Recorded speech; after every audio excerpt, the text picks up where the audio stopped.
Bharatiya Janata party की वो सबसे स्वर्णिम स्थिति कही जाती है 2010 की, जहां यहाँ पर लोक जनशक्ति पार्टी जो है वो अलग से चुनाव लड़ी थी। नोरमा ग्रुप, जो सोचता है वो करता है, आपके अपने सपनों का आशियाना।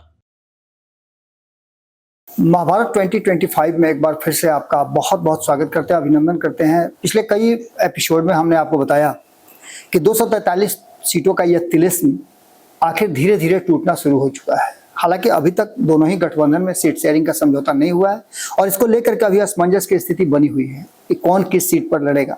लेकिन जो सर्वे रिपोर्ट है वो बहुत सारी कहानियों को जन्म दे रहे हैं। सर्वे रिपोर्ट में ये साफ साफ नजर आने लगा है कि आखिरकार ये जो सीटें हैं 243, इसमें पिछले 3 चुनावों का अगर हम विश्लेषण करते हैं और उसके बाद जो आंकड़े अलग अलग राजनीतिक दलों के द्वारा सर्वे कराए जा रहे हैं और इसके साथ साथ और भी कई तरह की चीजें नजर आ रही हैं, जिसमें आपको नजर आया होगा कि जातीय समीकरण गढ़े जा रहे हैं, जल्दी जल्दी में फैसले लिए जा रहे हैं, ट्रांसफर पोस्टिंग का सिलसिला जारी है। ये सभी चीजें कहीं ना कहीं चुनाव को देखते हुए, चुनाव के मद्देनजर की जा रही हैं। और इसी बीच में हमने आपको मगध, शाहाबाद, ये 2 ऐसे क्षेत्र थे जहां एनडीए गठबंधन को करारी शिकस्त मिल रही है, लगातार मिलती आ रही है, उन सीटों की चर्चा की।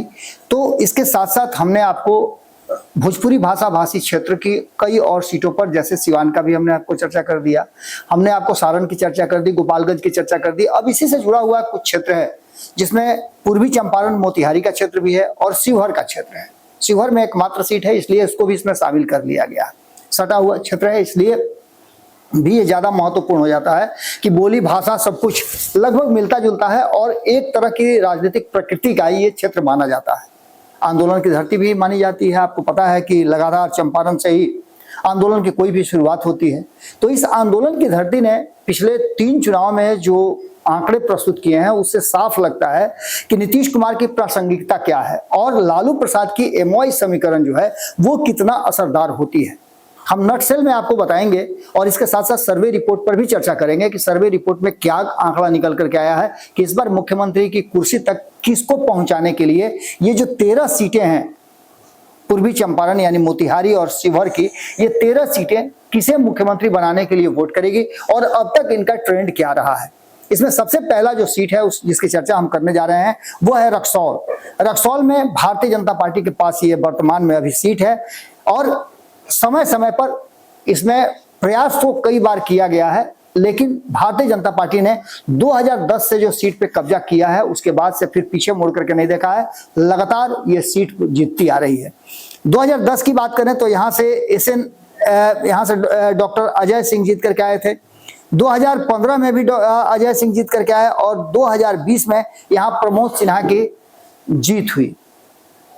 इस सीट पर 2020 की अगर हम चर्चा करें तो कांग्रेस के रामबाबू यादव यहां से चुनाव लड़े थे, जिनको लगभग 50-50 का अंतर था। 80,000 वोट लाकर के प्रमोद सिन्हा विजयी हुए थे। तो रामबाबू को यहां से कांग्रेस के जो थे उनको 44,000 वोट आए थे और बीएसपी ने भी यहां पर अपना जो है चुनावी रणनीति में अपना, क्योंकि आपको पता है कि जो क्षेत्र उत्तर प्रदेश से सटा हुआ है उन क्षेत्रों में बहुजन समाज पार्टी प्रयास भी करती है और कभी कभी रिजल्ट भी लेकर के आती है। इसके अलावा 2015 की बात करें तो परिस्थितियां बिल्कुल अलग थी। वैसी स्थिति में भी राष्ट्रीय जनता दल यहां से चुनाव नहीं जीत पाई थी। 2015 की परिस्थिति आपको पता है कि नीतीश कुमार और लालू प्रसाद एक साथ थे और शक्ति बहुत ज्यादा मजबूत थी।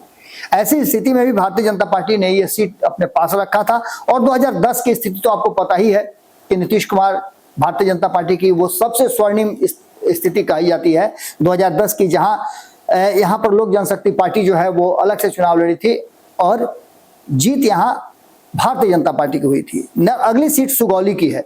जातीय समीकरण की बात करें तो यहाँ भी सुगौली में पहला जो शेड्यूल कास्ट वाला मामला है वो शेड्यूल कास्ट, शेड्यूल ट्राइब की अच्छी खासी यहाँ पकड़ होता है। दूसरी चीज यहाँ मुस्लिम की संख्या भी अच्छी खासी है। यहाँ पर मिला जुला है, अति पिछड़ों का भी एक बहुत अच्छा होल्ड है। इन सभी बातों को लेकर के यहाँ जो वर्तमान स्थिति है उसमें सवर्णों की स्थिति भी बहुत अच्छी बार है। 6 बार यहाँ भारतीय जनता पार्टी जीती है और 1 बार राष्ट्रीय जनता दल को जीत मिली है। आप समझ ही सकते हैं कि राष्ट्रीय जनता दल को जीत मिली होगी तो वो किस तरह की जीत होगी। खैर, इस बार की जो चुनाव हुए थे उसमें लोक जनशक्ति पार्टी ने और खास करके देखा जाए तो जो एनडीए गठबंधन में सीट शेयरिंग का समझौता हुआ था उसके तहत ये सीट जो है सुगौली की वो वीआईपी को मिली थी। रामचंद्र साहनी यहाँ से चुनाव लड़े थे, बड़ी मजबूती से उन्होंने चुनाव लड़ा था, 61,000 वोट से अधिक वोट लेकर के आए थे, जबकि शशिभूषण सिंह को जो राष्ट्रीय जनता दल के थे उनको 65,000 वोट मिला था। 3,000 के आसपास वोटों की हार जीत हुई थी, जबकि लोक जनशक्ति पार्टी ने यहाँ 14,000 से ज्यादा मत लाए थे। यानी हार जीत का जो अंतर पड़ा था वो लोक जनशक्ति पार्टी, जो आपको हमने बताया ना कि लोक जनशक्ति पार्टी ने जो चुनाव 135 सीटों पर लड़ा था उसमें भारतीय जनता पार्टी के तो कम ही सीटें थी, लेकिन नीतीश कुमार की 115 सीटें और उसके अलावा जो बाकी के लोग थे 20 सीटें उन पर भी लड़ी गई थी, जिसमें ये वीआईपी के पास थी सुगौली, और सुगौली में भी लड़ाई हुई थी। 2015 की बात करें तो यहां भी भारतीय जनता पार्टी ने अपनी सीट को मजबूती के साथ बना करके रखा, बचा करके रखा था। ये कम बात नहीं है। 2015 में नीतीश कुमार और लालू प्रसाद एक साथ हों और ये सीट बचा ली जाए तो निश्चित रूप से कहीं ना कहीं भारतीय जनता पार्टी का वो ऑरा जरूर इस क्षेत्र में नजर आता है। भारतीय जनता पार्टी के रामचंद्र साहनी यहाँ से जीत करके आए थे और ओम प्रकाश चौधरी राष्ट्रीय जनता दल से यहाँ से हार गए थे। सीपीआई यहाँ से चुनाव लड़ी, सीपीएम भी चुनाव लड़ी थी, नोटा को भी यहाँ अच्छा खासा वोट मिला था। 2015 की मैं बात कर रहा हूं। 2010 में भारतीय जनता पार्टी के रामचंद्र साहनी ही जीते थे। वहां तो कोई क्लीन स्वीप था। आपको याद ही होगा कि मात्र 22 सीट लेकर के आई थी राष्ट्रीय जनता दल 2010 में, पूरी तरह से क्लीन स्वीप कर दिया था और बीजेपी के रामचंद्र साहनी जीते थे। यहाँ से विजय गुप्ता लड़े थे राष्ट्रीय जनता दल से, कांग्रेस भी अलग से चुनाव लड़ी थी। यहाँ से कांग्रेस के उमर सैफुल्ला खान जो चुनाव लड़े थे वो भी तीसरे नंबर पर आए थे। बात हम नरकटियागंज की करें, ये तीसरी ऐसी सीट है जो मोतिहारी क्षेत्र में आती है और काफी चर्चित सीट है। यहाँ से समीम अहमद राष्ट्रीय जनता दल के चुनाव जीते हैं। ये परिस्थिति आप समझ रहे हैं। यहाँ भी आपको नजर आएगा कि कहीं ना कहीं आरएलएसपी और एलजेपी के कारण यहाँ भी जीत हार हुई है। जनता दल यूनाइटेड के श्याम बिहारी प्रसाद यहाँ बहुत पिछड़ गए थे, बहुत पीछे थे। अंतर जो है वो लगभग 25 से 30,000 वोटों का था। 57,000 वोट लेकर के आए थे जनता दल यूनाइटेड के श्याम बिहारी प्रसाद और समीम अहमद यहाँ से 85,000 से भी ऊपर वोट लेकर के आए थे। 2015 की बात करें हम तो राष्ट्रीय जनता दल के समीम अहमद यहाँ से जीते थे। तब की स्थितियां तो आप समझ ही सकते हैं, उसके लिए तो बहुत बड़ी बात नहीं है। आरएलएसपी यहाँ से खड़ी हुई थी, यहाँ से कुशवाहा को खड़ा किया, संत सिंह कुशवाहा को खड़ा किया गया था और वो चुनाव हार गए थे। ये वो 2015 का चुनाव है जिसमें एनडीए गठबंधन में आरएलएसपी, हिंदुस्तानी अवाम पार्टी साथ में थी, लोक जनशक्ति पार्टी भी साथ में थी। और आपको पता है कि तब नीतीश कुमार और लालू प्रसाद एक साथ हुआ करते थे। कुशवाहा को यह सीट मिली थी और हार हुई थी। 2010 में जनता दल यूनाइटेड के श्याम बिहारी प्रसाद यहाँ से चुनाव जीते थे। श्याम बिहारी प्रसाद जनता दल यूनाइटेड के 2015 में हार गए थे, 2010 में वो जीते थे। यहाँ से लोक जनशक्ति पार्टी के यास्मीन साबिर अली यहाँ से चुनाव लड़े और उनकी हार हुई थी।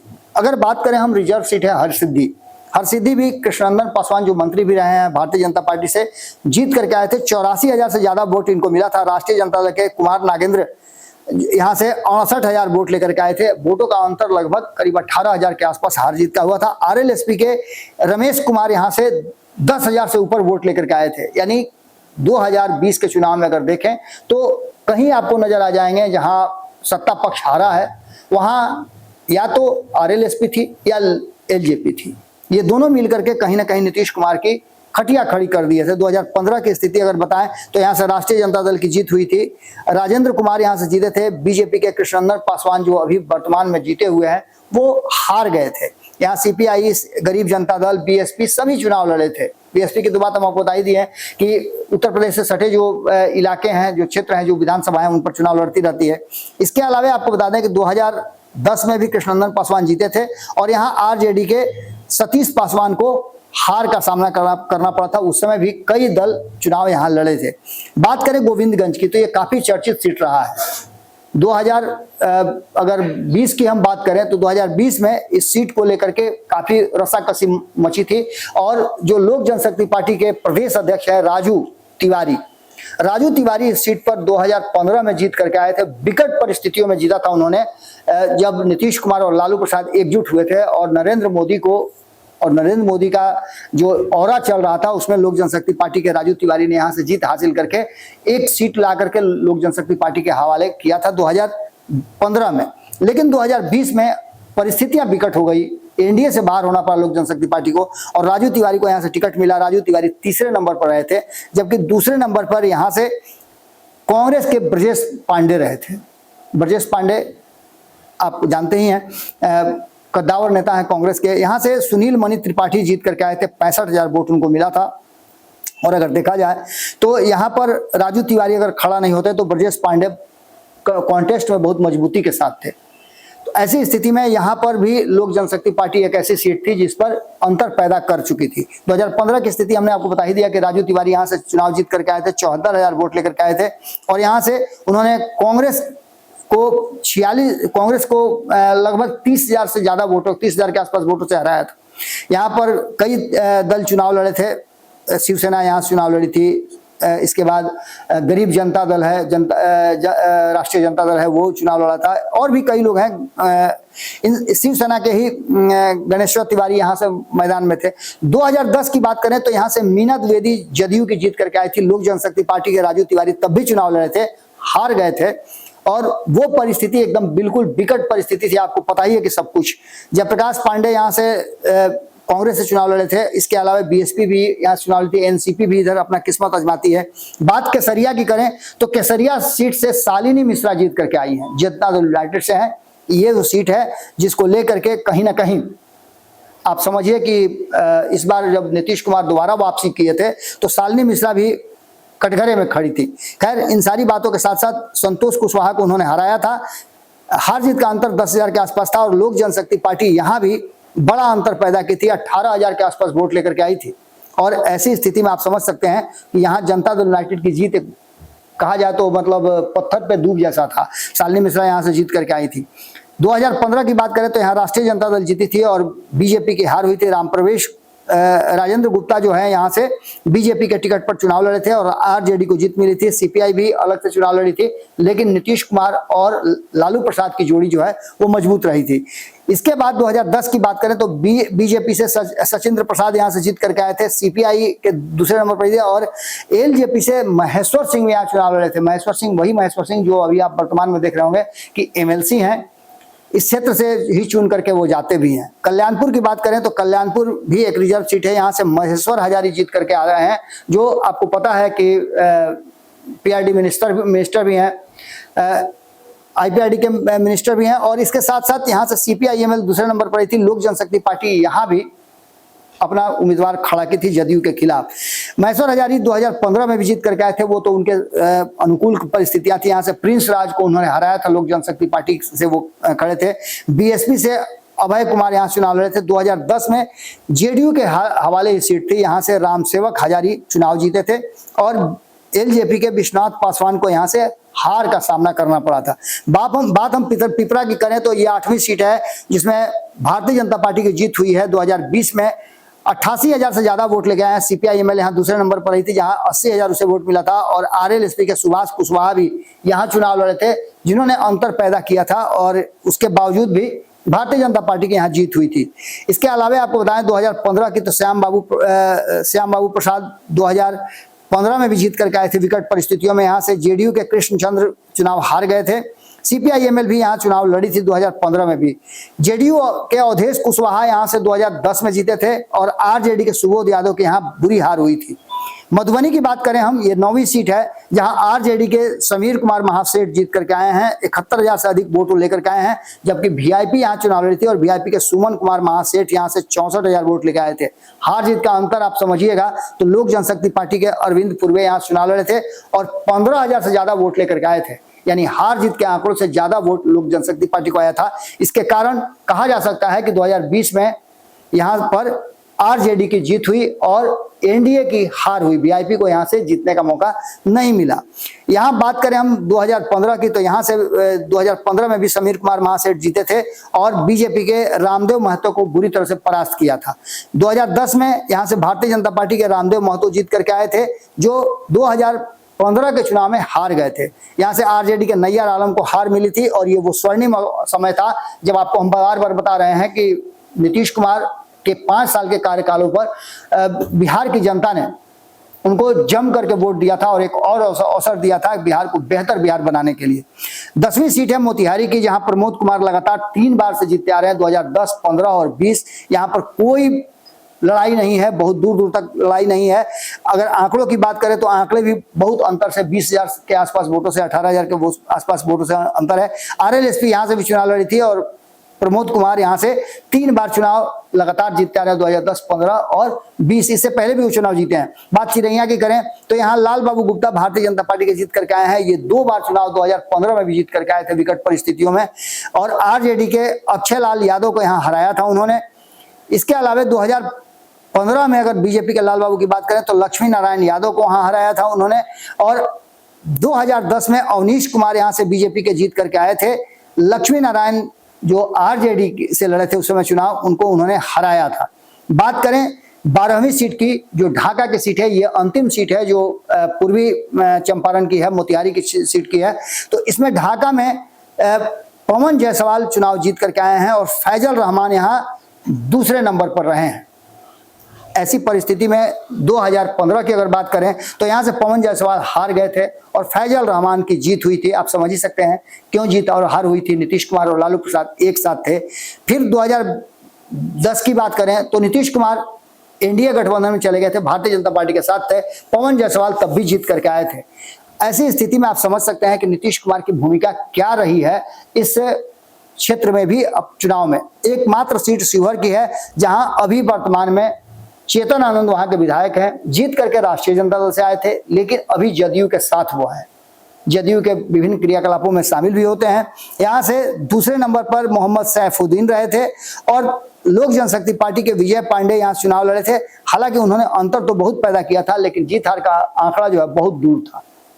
इसको लेकर के कहीं ना कहीं पहली बार चेतन आनंद चुनाव लड़े थे, और ऐसी स्थिति में चेतन आनंद के पहली बार चुनाव लड़ने के बाद जो परिस्थितियां बनी थी वो कहीं ना कहीं इशारा जरूर कर रही थी कि इस मामले में जो वर्तमान परिस्थिति है उसमें जनता दल यूनाइटेड में वो आ गए हैं। राष्ट्रीय जनता दल का एक सीट खाली हो गया है।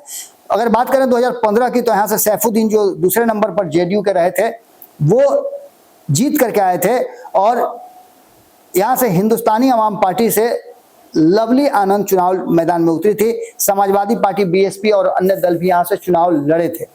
ये सभी सीटें जो आपने देखी ये कहीं ना कहीं इशारा इस बात की तरफ कर रहे हैं कि यहाँ पर भारतीय जनता पार्टी का दबदबा है।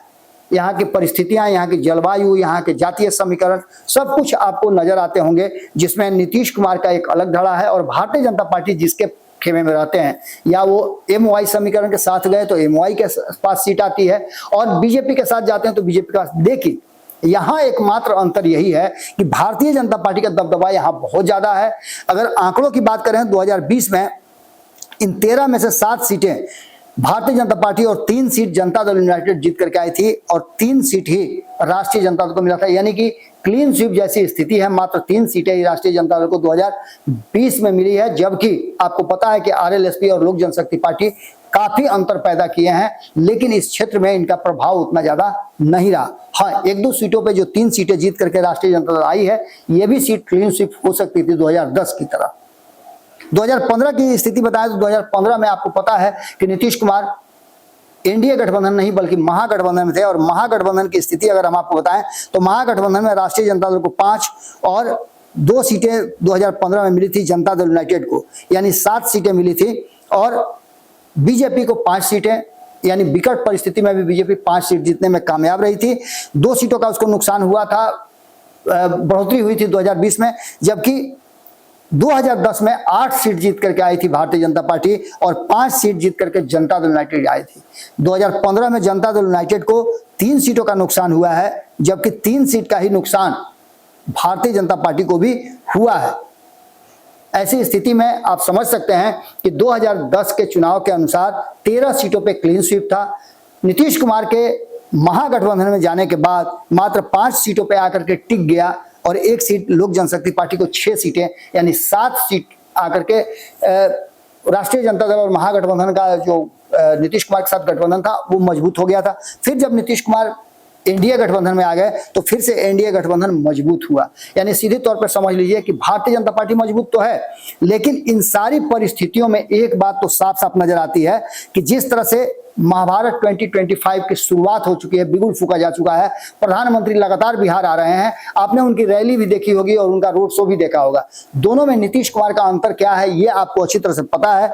भले ही भारतीय जनता पार्टी जितने दावे कर ले, इस क्षेत्र में उसके दबदबा, उसका प्रभाव भी बेहतर है, लेकिन उसके बावजूद नीतीश कुमार अंतर जरूर पैदा करते हैं। यानी कि सीधे तौर पे अगर देखा जाए तो लोक जनशक्ति पार्टी के साथ साथ चिराग पासवान के साथ साथ नीतीश कुमार भी एनडीए के लिए उतना ही जरूरी है। यदि सरकार बनाना है तो दोनों का साथ रहना बहुत जरूरी है। ये बातें कहीं ना कहीं साबित हो गई है। अब यहाँ के वोटर जो हैं वो क्या फैसला करते हैं, क्योंकि यहाँ के वोटरों पर ही इन 13 सीटों पर निर्भर करता है भारतीय जनता पार्टी आगे क्या स्टेप लेती है। क्योंकि अभी भी भारतीय जनता पार्टी और एनडीए के पास 13 में से 10 सीटें हैं।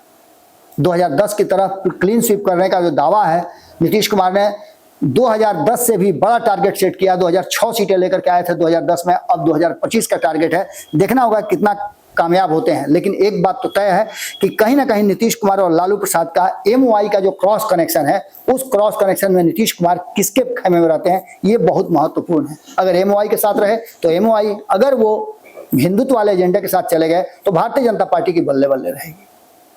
महाभारत 2025 में हम इस क्षेत्र की जो पूर्वी चंपारण का मोतिहारी का क्षेत्र और शिवर का क्षेत्र है यही विदा लेते हैं। अगला जो हम आपके सामने विश्लेषण लेकर के आएंगे उसमें हम और डिटेल देंगे जब उम्मीदवारों का चयन और संभावित उम्मीदवारों की घोषणा होने लगेगी। हम आपको बताएंगे भी कि कौन से उम्मीदवार खड़ा होंगे।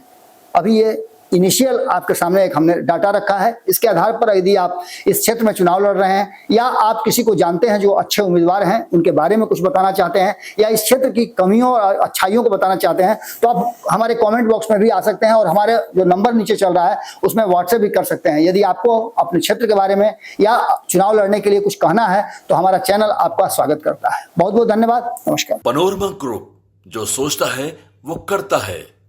अगर ये वीडियो पसंद आई और वह बिहार के राजनीति और बिहारियत से सरोकार रखेनी तो सब्सक्राइब बटन दबा के चैनल के सब्सक्राइब कर ली। ओजे एगो घंटी बा, ओकरा बटन दबा देला से कुल सटीक और मारक खबर रुआ मुफ्त में मिल जाई। अगर रुआ पत्रकारिता के हमनी के नया प्रयोग में सहयोग कर चाहतानी तो ज्वाइन बटन दबा दी। पेटीएम नंबर नोट कर ली 9386816700। धन्यवाद।